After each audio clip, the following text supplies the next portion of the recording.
করছে। তার মধ্যে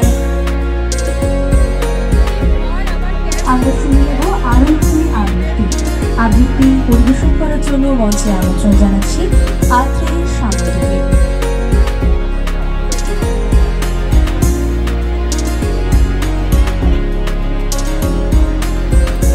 30তম দক্ষিণ চব্বিশ পরগনা জেলা বইমেলায় রয়েছি আমরা, আর পরপর প্রতিদিন চলছে সাংস্কৃতিক অনুষ্ঠান। আজকে একটি বিশেষ আকর্ষণ আপনাদের সকলের জন্য অপেক্ষা করে রয়েছে।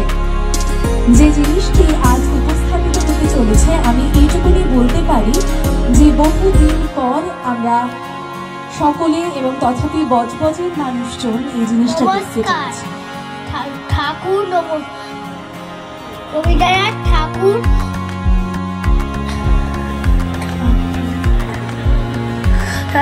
একদিন রাতে আমি স্বপ্ন দেখিল, চেয়ে দেখো বলে যেন বিলু, চেয়ে দেখি ঠোকাঠুকি বড়গা গলিতে, কলিকাতা চলিয়াছে নড়িতে নড়িতে, ইটে গড়া ঘন্টার বাড়িগুলো সোজা, চলিয়াছে দুধ দাঁত চালানো দরজা, রাস্তা যত আসাম ইটে তার টাপ গাড়ি পরে দুমদাম।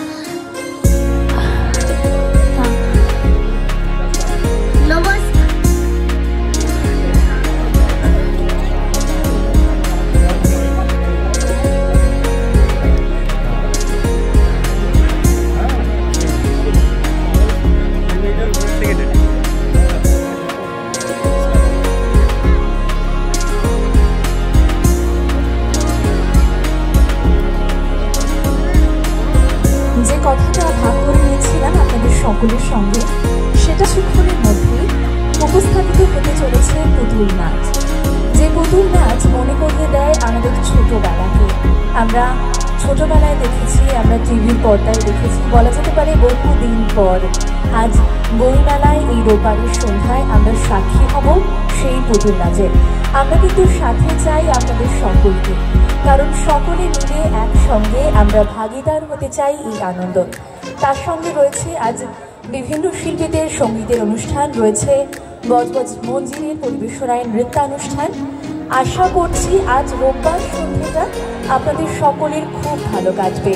তাই যারা এখনো আসেননি সকলকে আমন্ত্রণ জানাচ্ছি 30তম দক্ষিণ চব্বিশ পরগনা জেলা বইমেলায়। আপনাদের সকলেই রইল সাদর আমন্ত্রণ।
সাহিত্যপ্রেমী মানুষ আছেন সকলে বই কিনুন।